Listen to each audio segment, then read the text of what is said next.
అందరికీ నమస్కారం. ఈరోజు మన ది సూర్య న్యూస్ ఛానల్కి ముఖ్య అతిథిగా ఒక ప్రముఖ కవి, రచయిత, అంతేకాకుండా ఒక మంచి మోటివేటర్ కూడా ఆయన ఈరోజు మన స్టూడియోకి విచ్చేస్తున్నారు.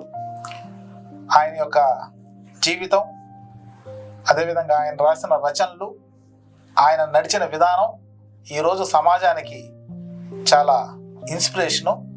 ఇప్పుడు ఆయనతో మనం కొన్ని విషయాలు మాట్లాడుకొని ఆయన జీవితాన్ని మనకి ఏ విధంగా మనం ఉపయోగించుకోగలమో తెలుసుకుందాం. ఆయన ఎవరో కాదు, మోపూరు పెంచల నరసింహం గారు.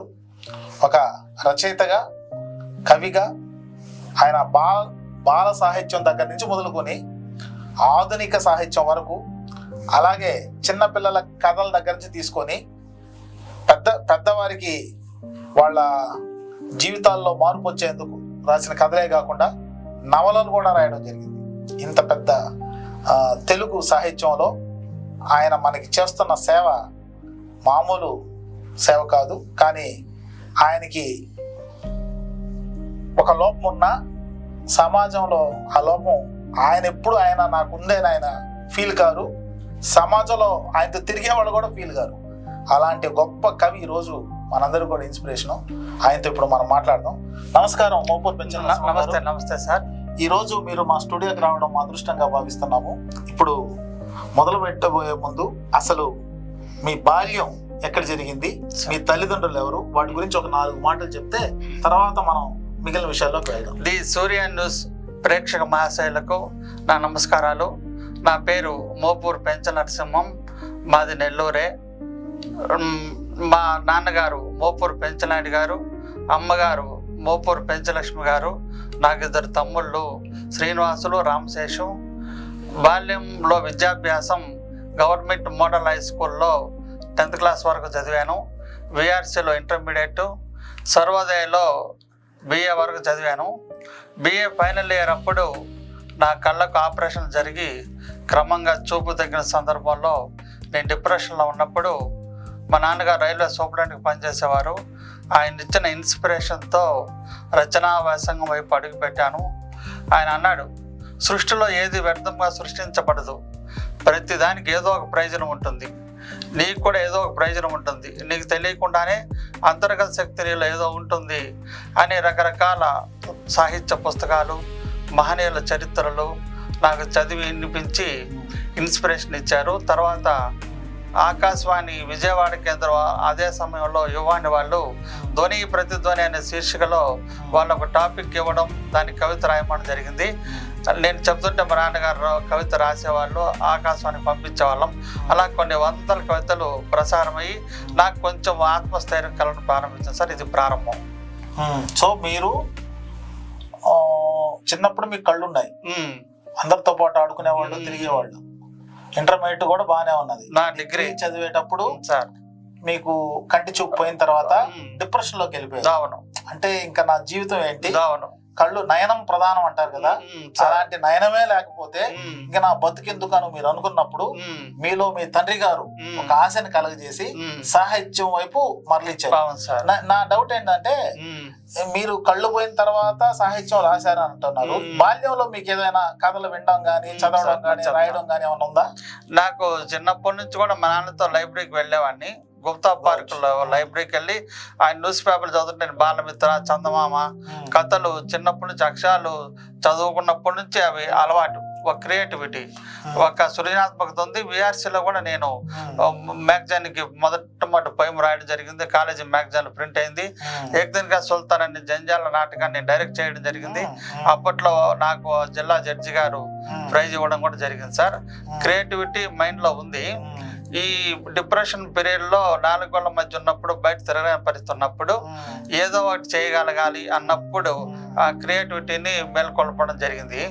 ఫస్ట్ వాళ్ళు ఇచ్చిన టాపిక్ మాటలలో కాదు మనసులలో పుట్టాలి బాపు అని ఇచ్చారు. దానికి అప్పుడప్పుడు ఆసుగానే కవిత చెప్పడం, మా ఫాదర్ రాయడం.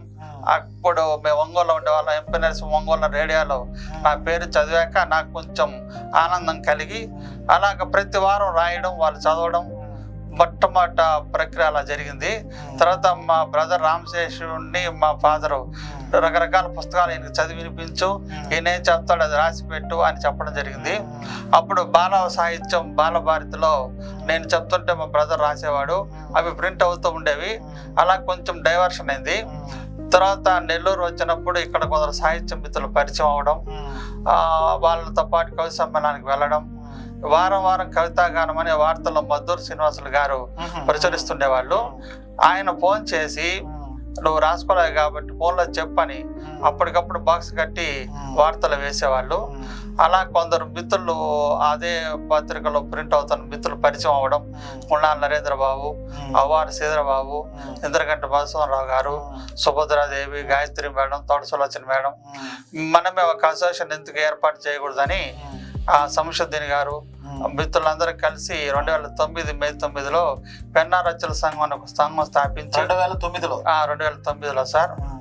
తర్వాత సూర్య స్కూల్ నుంచి కూడా నాకు ఆత్మీయ పురస్కారం, రకరకాల విశిష్ట పురస్కారాలు అందుకోవడం, నా ఆత్మవిశ్వాసాన్ని కొంత మేల్కొల్పి ఈ ఏదైతే ఉందో అంటే మనకి ఎదురయ్యే కష్టాలు మనలోని శక్తిని బయటకు తీసుకొస్తాయని నమ్మి ఆ లోపాన్ని మర్చిపోయి అలా ముందుకు వెళ్ళడం జరిగింది సార్. మీరు మొట్టమొదటి రాసిన సాహిత్య పుస్తకం ఏంటి సార్?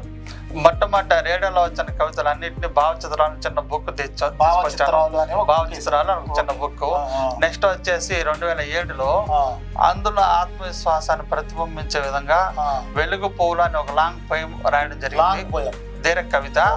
అది హిందీలో ఇంగ్లీష్ లో కూడా అనువదించడం జరిగింది. వెన్నెల వర్షం అది వెలుగు పూలు సార్. వెలుగు పూలు అనేది తెలుగులో మీరు రాస్తే అది హిందీలోకి ఇంగ్లీష్ కూడా అనువదించబడింది సార్. బ్రెయిలీలో కూడా అనువదించబడింది. అనేక మంది బ్లైండ్ స్టూడెంట్స్ కి అది ఇన్స్పిరేషన్ గా నిలిచింది. అది చాలా పాపులర్ అయింది సార్. ఆ పోయము, లాంగ్ పోయము, అది మీకు ఏమైనా గుర్తుంటే అందులో కొన్ని వాక్యాలు చెప్తాను. మా మనసులో కాంతి, మా మెదడులో కాంతి, మా ఆలోచనలో కాంతి, మా అణువులో కాంతి, ఇంకా ఎక్కడుంది చీకటి అనే భ్రాంతి, ఇంకా ఎక్కడుంది అందులో మన అశాంతి, గాఢ చీకట్లను చీల్చు వెలుగు రేఖలం మేం, జగతిని పరవశింపజేయు దివ్య జ్ఞాన జ్యోతులం మేం.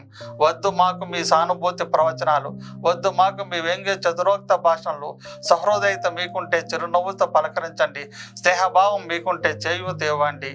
మా ఆత్మ విశ్వాసం హిమాలయ శిఖరం, మా మనోనేత్రం అంతం లేని ఆకాశం, మా పాదాలకు తెలుసు ఎత్తుపల్లాలు, మా చేతులకు తెలుసు ఆత్మీయ కరచాలనాలు, మా మనసులకు తెలుసు మమ్మల్ని ప్రేమించే వారి అందమైన రూపాలు, మమ్మల్ని చుట్టుముట్టిన చీకట్లు, భవిష్యత్తులో మేము వినబోయే ప్రశంసల చప్పట్లు, ప్రేమ పరిమళాలను, విజ్ఞానపు వెలుగు కిరణాలను, విశ్వాంత విజల్లే వెలుగు పువ్వులం మేము, జగతికి మేము స్ఫూర్తి, ఆ చంద్ర తారార్కం మా కీర్తి. చాలా అద్భుతంగా రాశారు సార్. అంతే అద్భుతంగా కూడా చెప్పారు.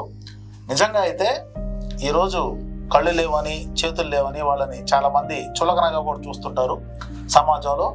అలాంటి వాటిని అన్నింటినీ అధిగమించి మీరు ఒక స్థాయికి వచ్చి అందరికీ ఇన్స్పిరేషన్, ఓన్లీ బ్లైండ్ పీపుల్కో లేకపోతే ఏదో వైకల్యం ఉన్న వాళ్ళకే కాకుండా అన్ని ఉన్న వాళ్ళకు కూడా ఒక ఇన్స్పిరేషన్గా మీరు నిలుస్తున్నారంటే, మీ నాన్నగారు చెప్పినట్టు మీకు కళ్ళు పోయినా కూడా ఏదో ఒక పర్పస్తో భూమి మీదకి దేవుడు పంపించారని ఆ రోజు మీ నాన్నగారు చెప్పారని అన్నారు. ఖచ్చితంగా ఆ పర్పస్ మీరు సర్వ్ చేస్తున్నారు. నేను నిజంగా మీకు మీ హృదయానికి, మీరు చేసే పనులకి, మీ మంచితనానికి ధన్యవాదాలు సార్. తర్వాత మీరు ఈ దీర్ఘ కవిత రాసిన తర్వాత ఇంకేమన్నా రాశారా? తర్వాత నాన్న అని ఫాదర్ ఇన్స్పిరేషన్ తో నాన్న అని ఒక లాంగ్ పోయం రాశాను. ఆ లాంగ్ పోయం నాన్న, అమ్మ మామూలుగా అమ్మ మీద రాస్తారు, నాన్న మీద రాశాను. అంటే ఫాదర్ ఆయన చివరి నిమిషం వరకు ఆయన నాకు నేను చెప్పేది రాయడం, అలాగే గొప్ప ఇన్స్పిరేషన్ ఇప్పటికి కూడా నన్ను నడిపించేది మా ఫాదర్ అని నమ్ముతాను నేను. అందుకని నాన్న అని ఒక దీర్ఘ పోయం రాశాను. అమ్మ బ్రహ్మ, నాన్న విష్ణు. అమ్మ జన్మనిస్తుంది, నాన్న పోషిస్తాడు. అమ్మ లాలిపాట, నాన్న బ్రతుకు పాట. అమ్మ వడి బడి తొలి బడి, నాన్న వడి విశ్వవిద్యాలయం. నాన్న గవాక్షం విశ్వాన్ని వీక్షించడానికి, నాన్న ఒలి కొడుకు శిల్పం, నాన్న కలం కొడుకు కావ్యం. త్యాగభరిత కావ్యం నాన్న, ఎన్నటికీ ఆరిపోని దీపం నాన్న అని ఆ పై మనకు కొనసాగుతుంది సార్. సూపర్. నాన్న మీద కూడా మామూలుగా అందరూ అమ్మ మీద రాస్తుంటారు సార్. మీకు మీ జీవితంలో మీ నాన్నగారి పాత్ర చాలా ఉంది. మీరు ఇప్పటికి కూడా మీ నాన్న మర్చిపోవడం లేదు. మీ ఎప్పుడు కూడా మీ అంటే మీ నాన్నగారు ఉంటారు.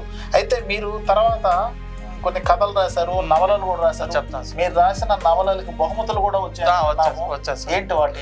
వెన్నెల వర్షం నా జీవితాన్ని ఆధారం చేసుకుని ఓకే, ఒక 20 ఏళ్ల వయసులో చూపు కోల్పోయిన వ్యక్తి అతను చుట్టూ ఉన్న మిత్రులతో అతను ఎలా కవిగా వచ్చాడు అని చెప్తూ అందులో అంతర్లీనంగా నేత్రదానం గురించి చెప్తూ దామెల గీతకారి సహకారంతో వెన్నెల వర్షం అనే నవల రాస్తే నవ్య నవలల పోటీలో అది బహుమతి పొందింది. ఆ తర్వాత అది నవలగా కూడా వచ్చింది. అది హిందీలో కూడా రాశారు. తర్వాత సార్ నాన్న బుక్ తర్వాత ఆకుపచ్చ జరి అని రాశాను. నానీలు 4 లైన్లో చిన్న చిన్న నానీలు ఆచార్య గోపి గారు సృష్టించారు. ఆయన దానికి ముందు మాట రాశారు. ఒక సభలో గోపి గారు ముందు నేను నానీలు చదివాను. పెద్ద కవితల ప్రవాహాన్ని ఆపి చిట్టి నాని సృష్టించారు ఆచార్య గోపి అన్నాను. ఆయన బాబు నువ్వు నానీలు రాయి అని ఆయన ఫోన్ చేస్తే ఆకుపచ్చ జరి అని నానీలు రాస్తే ఆయన ముందు మాట రాశారు. శిశిరంలో చెట్టు దిగంబరి అయితేనేం ఆమనలో ఆకుపచ్చ జరి, అక్షరాలు వేడిగా ఉన్నాయేం, కలం గుండె కొలిమిలో కాలిందేమో, కొడుకు విదేశాలకు వెళ్ళాడా అయితే కొరువు ఇంటర్నెట్ లో పంపుతాడేమో, తెలుగు సినిమాకి బడ్జెట్ కోట్లు, హీరోయిన్ డ్రెస్ కేమో అన్ని తోట్లు, నడుము ఛాతి కొలతల్లో కాదు నడక నడతలో నిజమైన అందం. ఇలాగ 4 లైన్లతో ఆకుపచ్చ జరి అని నానీలు పుస్తకం రాశాను. తర్వాత ఇంకా సాయి పదాలు మాతర చంద్రస్సులో సాయిపై 108 గేయాలు రాశాను. తర్వాత ఇలాగ సుమారు ఒక 20 పుస్తకాల దాకా రాశాను సార్. తెలంగాణలో ఒక అంధ రచయిత 2 రాష్ట్రాల్లోని దివ్యాంగ రచయితలు రాసిన సాహిత్యంపై సామాజిక చైతన్యం అనే ఒక పరిశోధన గ్రంథం రాశాడు. అందులో నావి 6 పుస్తకాలు ఉన్నాయి. తర్వాత మా మిత్రులు కూడా డాక్టర్ జోష్నా పనిజాని ఢిల్లీలో ఉంటారు. నా పోయిట్రీని ఆమె ఇంగ్లీష్లోకి 2 పుస్తకాలకు అనువదించారు. స్టోన్ సాంగ్ ఒకటి, క్రిమిషన్ ల్యాంప్ ఒకటి. మిత్రుడు కె రాజా ఉపాధ్యాయుడు, ఆయన కూడా బ్లైండ్. నాకు ఆయన ఇన్స్పిరేషను. ఆయన నా బాల సాహిత్యాన్ని మౌస్ అండ్ ఎలిఫెంట్ అని ఆంగ్లంలో అనువదించారు. నెల్లూరులోని మన రాష్ట్రంలో అన్ని గ్రంథాలయాల్లో ఆ బుక్ తీసుకున్నారు. అవైలబుల్ అన్ని గ్రంథాలయాల్లో బుక్స్ ఉన్నాయి సార్ నావి. ఇలాగా నవలలు వచ్చి వెన్నెల వర్షం, నెక్స్ట్ పారిజాత, ఒక ఒంటరి మహిళ సమాజంలో ఎదుర్కొనే వెన్నెల వర్షం అనే నవల రాశారు సార్. తర్వాత పారిజాత ప్రసన్న శరత్ గారు నేను సహకారంతో రాశాము. ఎదురుగంటి గారు నేను కీర్తన IPS అనే ఒక నవల, మూడో నవల. 4 జోష్నా IAS అనేది ములుగు లక్ష్మీ మైథిలి గారు నేను 4 రాశాను సార్. ఇప్పుడు వరకు మీరు 4 నవలలు 20 కవితా ఎక్సలెంట్ సార్. ఇప్పుడు మీరు ఇన్ని సాహిత్యంలో ఇన్ని ప్రక్రియలు చేశారు కదా, మీకు వచ్చిన గుర్తింపులు ఏంటి? అవార్డ్స్ వచ్చాయి, 2022లో ఆంధ్రప్రదేశ్ ప్రభుత్వం అధికార భాషాపీఠం యాలగల్ లక్ష్మీప్రసాద్ గారి చేతుల మీదుగా వైజాగ్లో విశిష్ట పురస్కారం అందుకున్నాను సార్. తర్వాత 2019లో పరిటాల సునీత్ గారి చేతుల మీదుగా లూయి బ్రెయిల్ అవార్డు, 2012లో వాణి జయరాం గారి చేతుల మీదుగా బీదా మస్తానయ్య గారు వాళ్ళ నాన్నగారి పేరు తెచ్చే పురస్కారం, సూర్య స్కూల్ వారి ఆత్మీయ పురస్కారం, అనేక స్కూళ్ళు, కాలేజీలు, అనేక సంస్థలు, 30కి పైగా విశిష్ట పురస్కారాలు, ఒక సంస్థ వాళ్ళ కవితా పర్వీనాన్ని బిరుదుని, ఇంకా రంజని కుందుర్తి వాళ్ళు పెట్టిన కవితల పోటీల్లో రాతిపాట అనే నా కవితకు ప్రైజ్ వచ్చింది. తర్వాత నాటా వాళ్ళు పెట్టిన అంతర్జాతీయ పోటీల్లో పుత్ర సర్పయాగం అనే రాసిన కవిత $100 గెలుచుకుంది సార్, నార్త్ అసోసియేషన్ అమెరికా వాళ్ళు.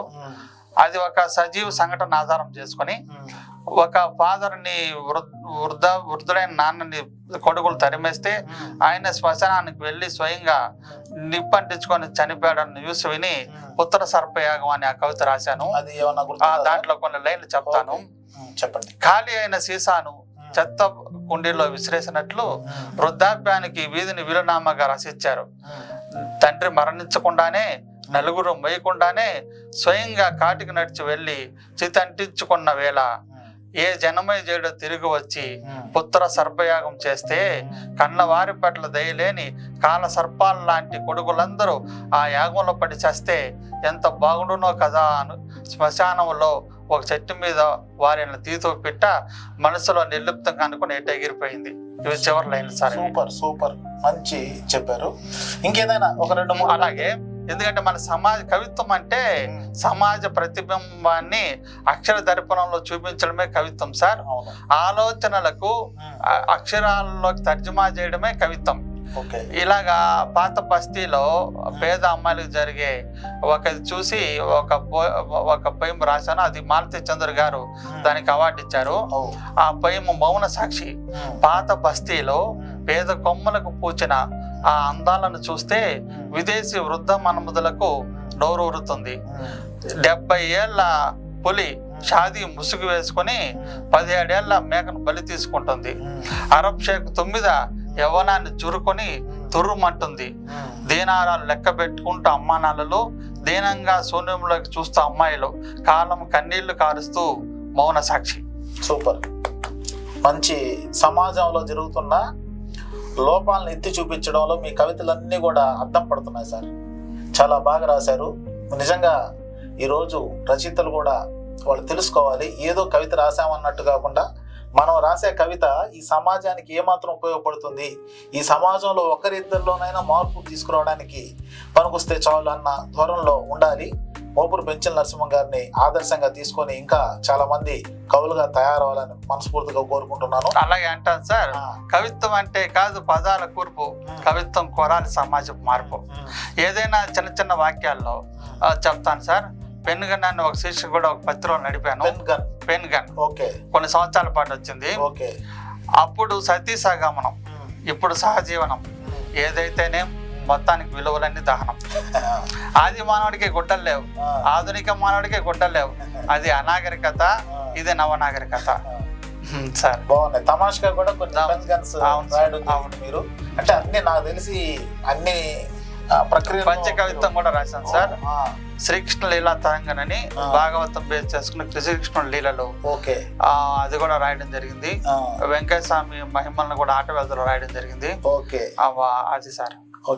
మీరు ఇది కాకుండా ఇప్పుడు మీరు పెన్నా రచయితల సంఘం ప్రారంభించి ఎంతమంది కవుల్ని కవితలు తయారు చేసి ఉంటారు? సుమారు 50 మందికి పైగా ఇప్పటి వరకు వాళ్ళు కవితా సంబంధం విడుదల చేశారు సార్. సో మీ పెన్నా రచయితల సంఘంలో ఉండి తయారయ్యి 50 పైగా వాళ్ళు పుస్తకాలను ఆవిష్కరించారు. Very good. మీ పెన్నా రచయితల సంఘమే కాకుండా ఇంకొక ఆర్గనైజేషన్ కూడా స్ఫూర్తి జ్యోతి ఫౌండేషన్ అని పెట్టాను సార్. స్ఫూర్తి జ్యోతి ఫౌండేషన్. అది రకరకాల రంగాల్లో ప్రతిభావంతులైన దివ్యాంగులకు స్ఫూర్తి జ్యోతి అని పురస్కారాలు ఇచ్చాను. తర్వాత లూయి బ్రెయిలీ పేరుతో, ఎలన్ కెల్లన్ పేరుతో వాళ్ళకు ఇన్స్పిరేషన్ గా ఇవ్వడం జరిగింది సార్. ఎక్సలెంట్.